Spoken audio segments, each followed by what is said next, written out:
Good morning, student. I'm your Neeraj Makan, your maths teacher. Today I have studied class 10 CBSE and RBSE chapter number 1 real number. ठीक है, real number जो होते हैं two types के होता है.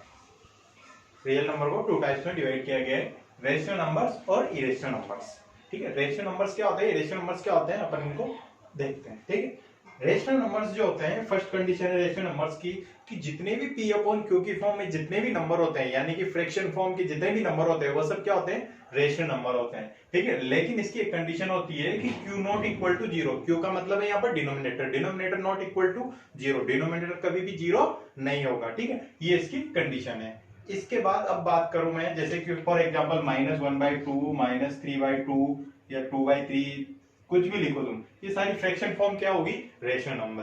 But यहाँ पर अगर मैं लिखता हूं केवल 2, तो 2 रेशनल नंबर होगा या नहीं होगा, होगा. क्यों नहीं होगा, सॉरी क्यों होगा, क्योंकि बिकॉज अपन किसी भी नंबर के नीचे 1 लगा सकते हैं, 1 लगा सकते हैं. ठीक है, और 1 लगा सकते हैं तो ये किसी में हो गया, पी अपॉन क्यू की फॉर्म में. अब पी अपॉन क्यू की फॉर्म में हो गया तो क्या बन गया, ये रेशनल नंबर हो गया. तो ये क्या है, अब यहाँ पर बात करूं मैं 2 क्या है, यहाँ पर इंटीजर्स. 2 क्या है, ये इंटीजर्स, चाहे वो पॉजिटिव में हो चाहे नेगेटिव हो. तो यहाँ पर अपन डेफिनेशन ऐसे बोलेंगे इसको कि all integers are rational number. All integers are rational number. जितने भी इंटीजर्स है 2, 3, -4 सब इंटीजर्स को क्या बोलते हैं अपन, रेशनल नंबर. क्यों, क्योंकि इनके नीचे अपन 1 लगा सकते हैं और पी अपॉन क्यू की फॉर्म में आगे, इसके मतलब ये रेशनल नंबर है. सेकंड कंडीशन है कि रिपीटेड नंबर. रिपीटेड नंबर जैसे 3.333333, तो ये क्या है, रिपीटेड नंबर है. जो भी रिपीटेड नंबर होते हैं ये सब क्या होते हैं, रेशनल नंबर आते हैं. ठीक है, जैसे पॉइंट की अगर पी अपॉन क्यू की बात करें अपन, तो पॉइंट हटेगा, अपॉन में क्या आ जाएगा, 0 0, तो ये पी अपॉन क्यू की फॉर्म में आ जाएगा और इसको अपन बोलेंगे रेशनल नंबर. ठीक है, रिपीटेड नंबर. इसके बाद होते हैं इरेशनल नंबर. इरेशनल नंबर की कुछ फिक्स कंडीशन होती है. इरेशनल नंबर की कंडीशन याद रख लो, उसके बाद जितने भी नंबर होंगे वो सब क्या होंगे, रेशनल नंबर होंगे. ठीक, उसके बाद जितने भी रियल नंबर होंगे वो सब क्या होंगे, रेशनल नंबर होंगे. अब देखो, इरेशनल नंबर की फर्स्ट कंडीशन है, इरेशनल नंबर की फर्स्ट कंडीशन है रूट एम. एम क्या है, यहाँ पर नंबर, नेचुरल नंबर है कोई सा. ठीक है, एनी नंबर.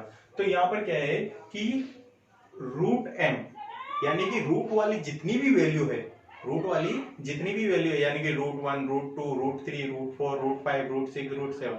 बट यहां पर चीज ध्यान रखना, एक चीज है कि √4 और √9 या √16 या √25, तो नोटिस किया परफेक्ट स्क्वायर, क्या परफेक्ट स्क्वायर. तो जो भी परफेक्ट स्क्वायर है उनको छोड़कर बाकी जितनी भी रूट वाली वैल्यू है वो सब क्या होगी, इरेशनल नंबर है. जैसे फॉर एग्जांपल √2 √3 √4 √5 √6, तो यहाँ पर √2 भी है, 3 भी है, 5 भी है और 6 भी है. लेकिन √4 को अपन इरेशनल नंबर नहीं बोल सकते. क्यों नहीं बोल सकते, क्योंकि 4 किसका स्क्वायर होता है, 2 का, और ये 2 बन के बाहर आ जाएगा, 2 बनते ही क्या बन जाएगा, इंटीजर बन जाएगा. इसलिए अपन √4 को इरेशनल नंबर नहीं बोल सकते.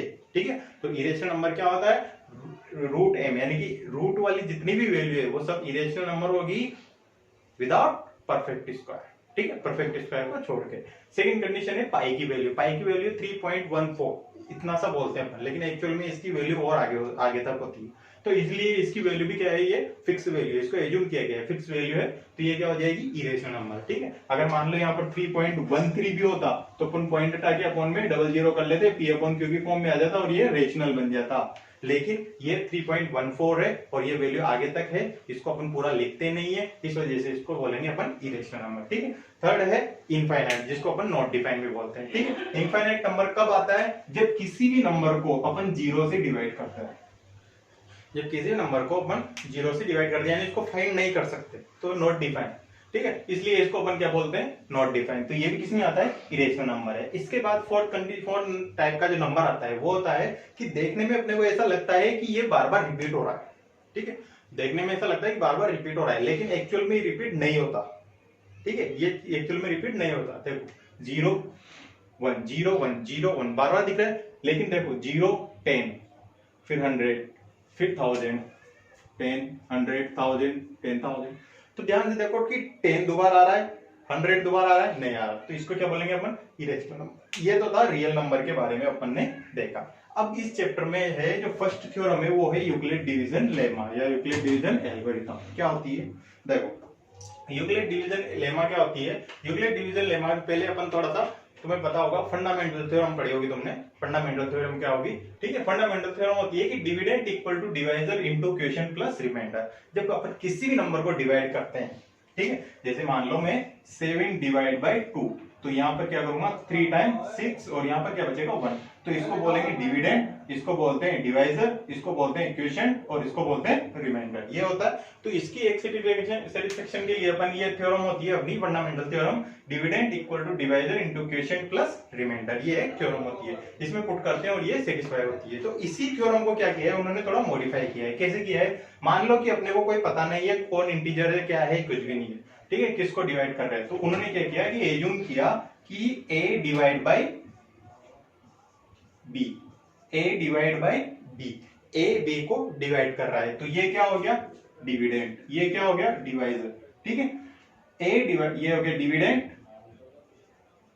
और ये हो गया डिवाइजर, ठीक है। अब कितने टाइम डिवाइड हुआ पता नहीं है, तो कुछ कितने टाइम डिवाइड हुआ पता नहीं है, तो अपन जिस क्वेश्चन को क्या लिखेंगे क्यू, क्वेश्चन को क्या लिखेंगे क्यू, यहाँ पर क्या आया पता नहीं अपने को, कुछ तो रिमाइंडर बचेगा, चाहे 0 बचे या कुछ भी बचे, तो इसको क्या बोलेंगे अपन रिमाइंडर, तो ये हो गया रिमाइंडर और ये हो गया क्वेश्चन, ठीक। तो इसको क्या किया उन्होंने इस फंडामेंटल थ्योरम में पुट कर दिया, यानी कि डिविडेंड की जगह क्या लिया उसने a, डिवाइजर की जगह क्या लिया b, क्वोशिएंट की जगह क्या आया q और प्लस रिमाइंडर की जगह क्या आया r, ठीक। तो उसी को क्या किया उन्होंने कि डिविडेंड और डिवाइजर को क्या कर दिया a और b एज्यूम कर लिया और क्वोशिएंट और रिमाइंडर कुछ आंसर आया, ठीक। तो उसको अपन ने शॉर्ट में लिखा है a equal to bq, a equal to bq plus r, a equal to bq plus r, इस तरीके से याद रखना है अपने को, a equal to bq plus r, दोबारा बोलो a equal to bq plus r, ठीक है। ये होती है फंडामेंटल थ्योरम, इसी को सॉरी ये होती है यूक्लिड डिवीजन लेमा, इसी को अपन यूक्लिड डिवीजन लेमा बोलते हैं। एक तरीके से फंडामेंटल थ्योरम ही है, लेकिन उसको थोड़ा सा शॉर्ट किया, a equal to bq plus r। अब इसकी वही रिमाइंडर की कंडीशन वही होती है जो फंडामेंटल में होती है, क्या होती है कि रिमाइंडर जो है वो 0 हो सकता है या डिवाइजर से हमेशा लेस देन होगा, तो वही चीज है रिमाइंडर जो है इक्वल टू या less than 0, sorry equal to as greater than 0 and less than b, b के यहाँ क्या है डिवाइजर, तो b से होगा, ठीक है, कम होगा। ये होती है लेमा, यूक्लिड डिवीजन लेमा। अब आती है यूक्लिड डिवीजन एल्गोरिथम, ये भी तुम्हें वर्ड सुनने को मिलेगा। अब इसमें क्या होता है कि it is a technique to find the HCF of two positive integers. कोई भी 2 पॉजिटिव इंटीजर्स है उनका एचसीएफ फाइंड करने की एक टेक्निक है जिसमें अपन यूक्लिड डिवीजन लेमा यूज करते हैं, इसी को क्या बोलते हैं यूक्लिड डिवीजन एल्गोरिथम। अब अपन इसको अच्छे से समझेंगे क्वेश्चन नंबर 1 से, चैप्टर एक्सरसाइज नंबर 1 के क्वेश्चन नंबर 1 से।